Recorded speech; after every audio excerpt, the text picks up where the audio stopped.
आई मानन।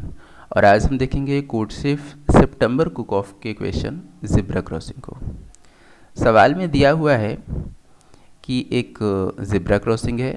आप जानते हैं zebra crossing black and white strips का अल्टरनेट होता है। तो यहाँ एक हमें बाइनरी स्ट्रिंग दी हुई है जिसका 0 ब्लैक को रिप्रेजेंट करता है और 1 वाइट को रिप्रेजेंट करता है।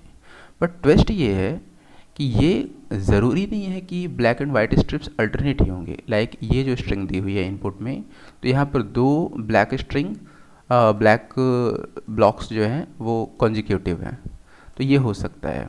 हमें क्या करना है कि एक की वैल्यू दी गई है जो बताता है कि आपको के जंप लेना है।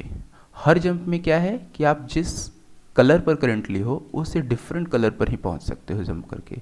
लाइक यहाँ से अगर हम चलें तो इन ज़ीरोज़ पर जा सकते हैं या यहाँ पर भी जा सकते हैं।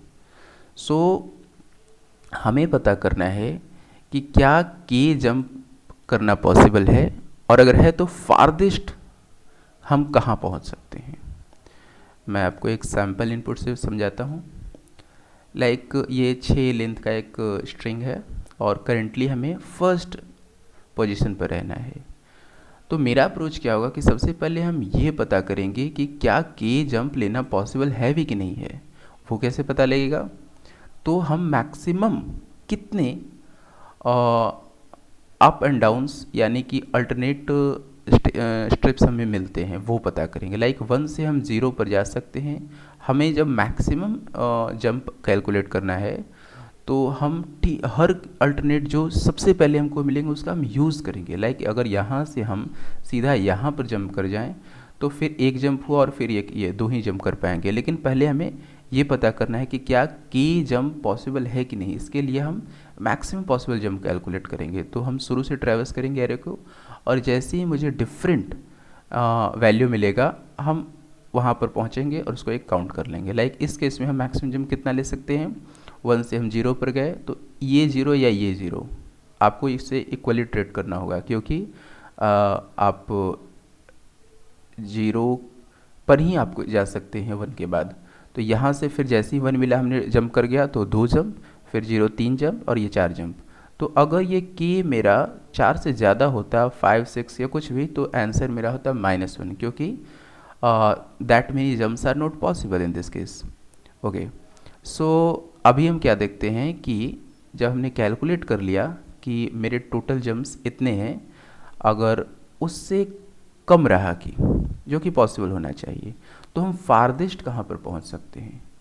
एक ऑब्जर्वेशन और आपको इसमें देखना है कि अगर आपको इवन जम्प्स जाना है तो 1 पर अगर आप इनिशियली हैं तो 1 से 0 0 से 1, राइट। तो हर इवन जंप के बाद आप उसी पोजीशन पर पहुंच जाएंगे जिसकी वैल्यू आपकी इनिशियल वैल्यू के बराबर होगी। अगर आप 0 पर हैं इनिशियली तो इवन जंप के बाद 0 to 1 1 to 0, यानी सेकेंड फोर्थ सिक्स जंप के बाद आप फिर से 0 पर पहुंच जाएंगे। अगर ऑड जंप लेनी है आपको तो आप डिफरेंट वैल्यू पर पहुंचेंगे। अगर आप 1 पर हैं तो 0 पर, क्योंकि 1 to 0 0 to 1 इवन जंप्स में और फिर से 1। ओके, तो यही ऑब्जर्वेशन मेरा काम आने वाला है। हम क्या करेंगे कि लास्ट से, चूँकि हमको फारदेस्ट पहुंचना है, वो फर्स्ट पोजीशन देखेंगे जो सेम है और फर्स्ट पोजीशन देखेंगे जो डिफ़र करती है, राइट। तो चूँकि 1 है तो हम 1 से 1 पर इवन जम्प्स में पहुंच सकते हैं। वो हम कैसे पहुंच सकते हैं? 1 से 0 और 0 से डायरेक्ट 1, या फिर 1 से ये वाला 0 और फिर ये 1। और अगर हमको ऑड जम्प्स लेनी है तो फिर हम ऑपोजिट वाले में पहुंचेंगे। तो फारदेस्ट ऑपोजिट कौन है, यानी इन केस ये 1 है फर्स्ट इंडेक्स पर, तो फारदेस्ट 0 कौन है, तो वो पीछे से हम ट्रैवर्स करके कैलकुलेट कर लेंगे। इस पोजीशन में सेम 6th पोजीशन पर, और डिफ़र करने वाला 5th पोजीशन पर। तो चूँकि ये इवन है तो मेरा आंसर हो जाएगा लास्ट जहाँ पर सेम वैल्यू आकर करती है which is 6। So 6 will be the answer. In sample case you can see कि इन्होंने 2 जंप को फीजिबल बताया है, क्योंकि पॉसिबल जब हमने 4 कैलकुलेट किया था तो ये 1 से 5 पर, 5 से 6 पर जा सकता है। ओके, हम 1 से 2 या 3 और उससे भी 6 पर जा सकते हैं। इस केस में 1 जंप लेनी है तो चूँकि 1 से हमको ऑड है वैल्यू, तो हम ऑपोजिट वैल्यू वाले पर ही जा सकते हैं। तो फारदेस्ट पीछे से ट्रैवर्स करते हुए हम देखेंगे कि while is 0 is not equal two is I, और हम ट्रैवर्स करते यहाँ पर पहुँचेंगे तो फारदेस्ट ये 2 ही है, तो इसलिए आंसर हो जाएगा 2। तो मैं आपको अपना कोड दिखाता हूँ।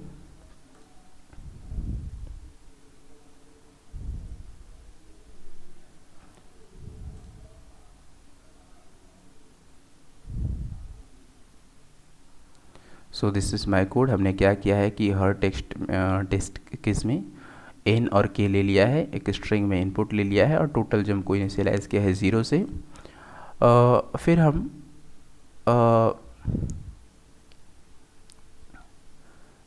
देखेंगे टोटल जंप्स हमने कैलकुलेट कर दिया है कि जब तक अगर कोई भी वैल्यू अपने पिछले वैल्यू के बराबर है तो हम उसको स्किप करते जाएंगे, और फिर डिफरेंट आएगा तो टोटल जंप्स कैलकुलेट कर लेंगे। और अगर हमने पाया कि जो k है वो टोटल जंप से बड़ा है तो मेरा आउटपुट होगा 1, और अगर ऐसा नहीं है तो पॉसिबल है, तो फिर हमने पीछे से ट्रैवर्स करते हुए जो दो वेरिएबल्स लिए हैं n-1 से इनिशियलाइज़ किया है, और पीछे से हम आते हैं। लाइक अगर हमें पता करना है कि वो डिफ़र वाला पोजीशन कौन है, तो जब तक वो इक्वल है हम पीछे ट्रैवर्स करते जाएंगे, और हमें जब वो वैल्यू मिल जाएगी तो हम ये मेरा लूप बंद हो जाएगा। तो इस तरह से आई में स्टोर है मेरा वो वैल्यू जो डिफ़र करती है। तो अगर ये ऑड है कि तो हम कहाँ जाएंगे, जो डिफ़र करती है।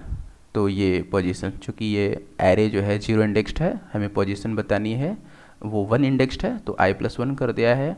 और इन केस ये इवन है, जिस केस में हम सेम वाले पर पहुंच सकते हैं, तो j+1 आउटपुट कर दिया है।